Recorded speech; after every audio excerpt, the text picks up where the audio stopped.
Assalamualaikum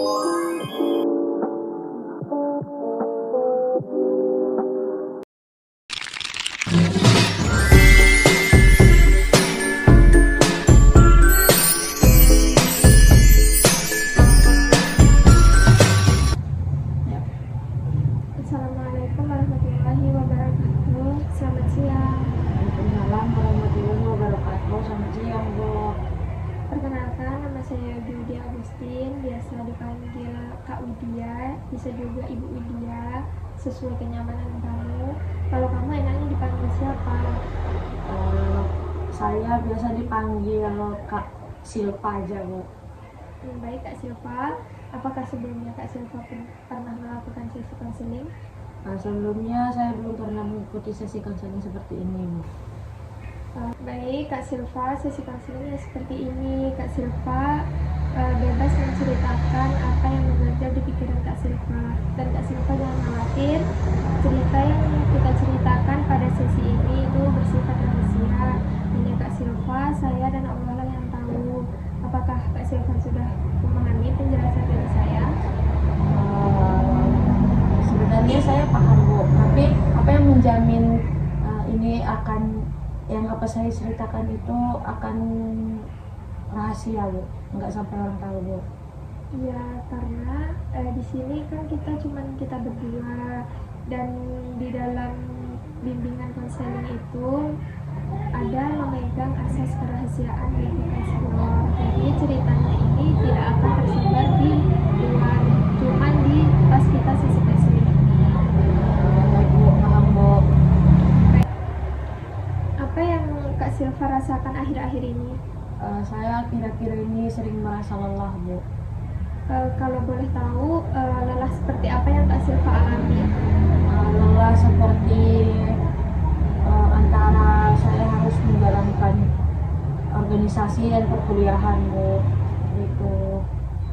Jadi Kak Silva lelah dalam membagi waktu antara organisasi sama perkuliahan ya? Iya, Bu, lelah saya, Bu. Biasanya Kak Silva bagaimana cara mengatasi kelelahan ini? Biasanya saya pergi keluar, jalan-jalan, atau tidur seharian kalau misalkan nggak ada apa-apa, Bu, ya, gitu, Bu.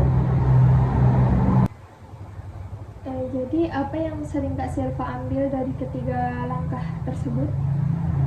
Biasanya yang sering saya ambil itu seperti mungkin istirahat, Bu, tidur yang cukup. Kalau misalkan saya ada waktu itu saya tidur seharian, bisa saya tidur seharian, Bu, karena emang lelah banget, Bu. Ya karena dari itu kan saya kurang tidur, mungkin itu juga saya kelelahan. Jadi saya memilih itu, menurut saya cukup efektif. Selain itu mungkin agak efektif lah bagi saya tuh mungkin jalan-jalan, Bu, gitu. Dari langkah yang kakak ambil tadi, apakah itu bisa mempengaruhi kakak?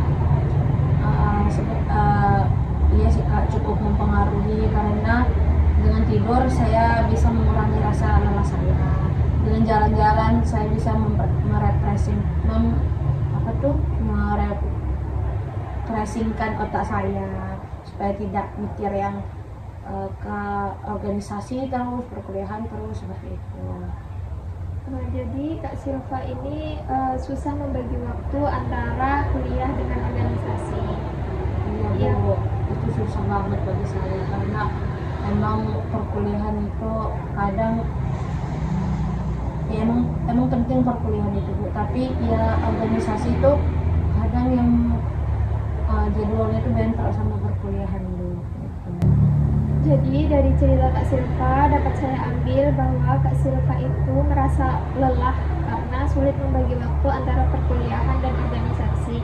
Apakah benar begitu Kak Silva? Benar, Bu, benar banget. Jadi dapat saya simpulkan bahwa Kak Silva ini merasa lelah karena sulit membagi waktu antara organisasi dengan kuliah, dan Kak Silva mengambil langkah dengan istirahat yang cukup. Benar begitu Kak Silva? Benar, Bu. Baik, apakah Kak Silva masih ada yang ingin disampaikan lagi? Tidak ada lagi, Bu, cukup itu saja. Baik Kak Silva, semoga Kak Silva kedepannya lebih bisa mengatur waktu antara organisasi dengan kuliahnya. Amin. Bagaimana perasaan kakak setelah bercerita dengan saya? Alhamdulillah Bu, setelah saya mengungkapkan unek-unek saya merasa jauh lebih baik. Alhamdulillah kalau kamu sudah merasa lega. Mungkin sesi konseling kita pada hari ini kita tutup sampai di sini. Bisa kita lanjut besok jika Kak Silva masih ada yang ingin disampaikan. Baik Bu. Terima kasih. Sama-sama Bu. Assalamualaikum. Waalaikumsalam.